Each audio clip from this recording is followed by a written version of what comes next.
Hey Ravens, welcome back to the 4th episode of Carleton Music's Release Radar, where we highlight the music of our students, faculty, and alumni. My name is Rebecca Cowal. I'm a 4th year music student and social media ambassador for the music program. Today I sat down with our 2021 Artist in Residence and Carleton Music alumni, Petr Cancura. Keep watching to hear about Peter's most recent album and what he's up to this semester at Carleton.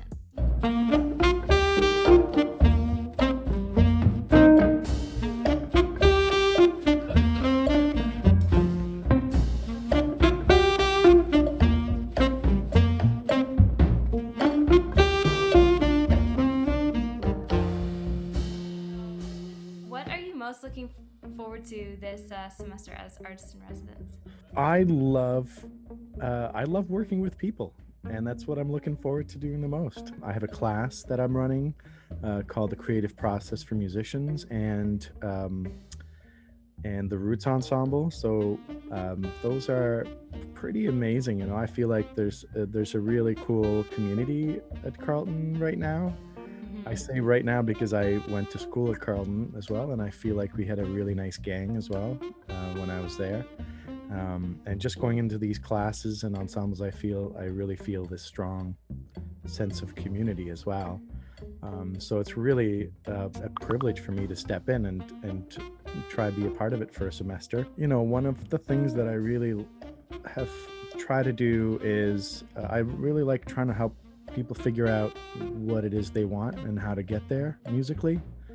I feel like that's been kind of my artistic journey and continues to be a struggle. And I don't mean that necessarily in a negative way, but so I really like working with people through their own kind of artistic struggles, because if you avoid it, then you can just be a good crafts person. But if you take on that artistic struggle, I think you come out a stronger artist and like a stronger human being. If we were able to do this in person, I would kind of plan to just be at Carleton as much as possible and be available and work with people. So, you know, we obviously can't do that, but in its place, we were just talking about the Friday Muse, which is an hour and a half on Friday that I set aside, and I would like to invite everybody to come. And the whole point of it is just to have kind of a community hang that loosely revolving around improvising, jazz, music making. I might bring some things for us to try, but I also welcome for people to just show what they got, ask questions, talk about things. And hopefully that kind of leads somewhere, because I love doing that, just hanging with people and talking about music. And then lastly, I'm gonna do a number of guest appearances, Zoom appearances in different classes. That's awesome. Can you tell us a little bit about your most recent album with Charlie Hunter and Geoff Clapp? Sure. So I recorded this album with Charlie Hunter and Geoff about a year, almost 2 years ago. Time flies.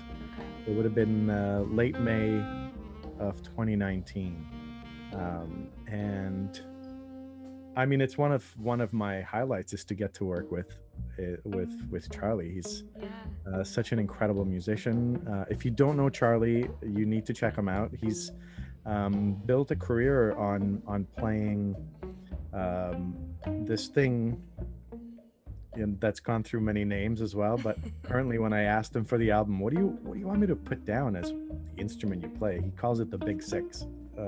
It's a 6-string instrument. The bottom 3 strings are bass, the top 3 strings are guitar, and he actually has the pickups split going into 2 different amps. And he's really figured out how to sound like 2 people. His bass lines are just unwavering, which blows my mind, while he's improvising and doing stuff on the 3 top strings, right? It's nuts. It's really quite nuts. I met Charlie through the Jazz Festival, having presented him a few times, but it's always a little awkward with musicians I don't know. I don't always go and tell them, hey, I'm a musician as well, right? I kind of keep it I keep it professional, unless there's kind of a natural way in artistically. Sometimes we have common friends. And then this is kind of what happened is I actually called him up, I guess it was 2 years ago, for if he wanted to come up and play a gig at the Jazz Festival, for the Winter Jazz Festival. But I reached out to his agent, and Charlie himself called me back and said, I can't really do it because I moved to North Carolina. He used to live in New Jersey, just across the river from Manhattan. And so he said, I can't do it now. I live in North Carolina, so it's hard for me just to drive up. But hey, Kirk Kanufke, which is a common friend of ours, gave me your CD and you sound great. You want to play? So that was kind of it. That was the introduction. And so I had to think about that for about a split second. So I kind of worked it out that I had this other thing to do in Knoxville, Tennessee later that year. And so I just rented a car and went over and hung out for a few days, and we just played. And Charlie set up a gig, and it went really well. So he suggested, why don't you come back in May or later in the spring and we'll record a record. So that's kind of how it all came together. And he suggested Geoff. Geoff is a New Orleans drummer from Greensboro, North Carolina. Charlie and Geoff had been friends for a long time. And yeah, that trio really clicked really nicely. We set up 3 shows in May at this kind of loft performance space called On the One Music, and we played the same set of music 3 nights in a row to different audiences. If you could give one piece of advice to a music student right now, what would it be?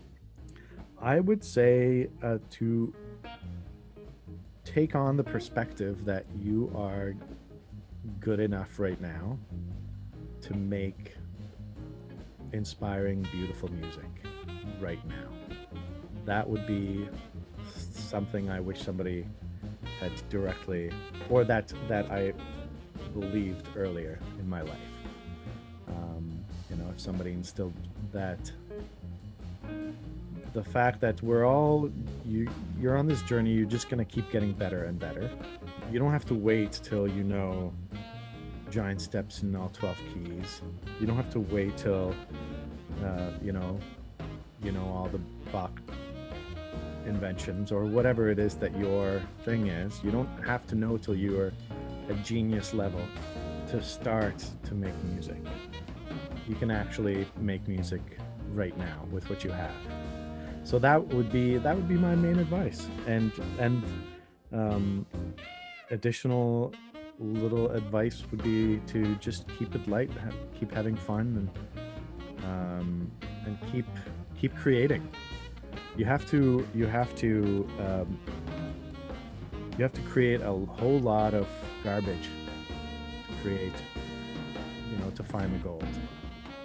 That's the other thing. No matter what you do, whether you're an improviser or you write songs or you're a composer or whatever it is you do, you can't get good at it without just doing it. So if you can just enjoy that process and don't worry too much about the product. Right. That would be my other piece of advice.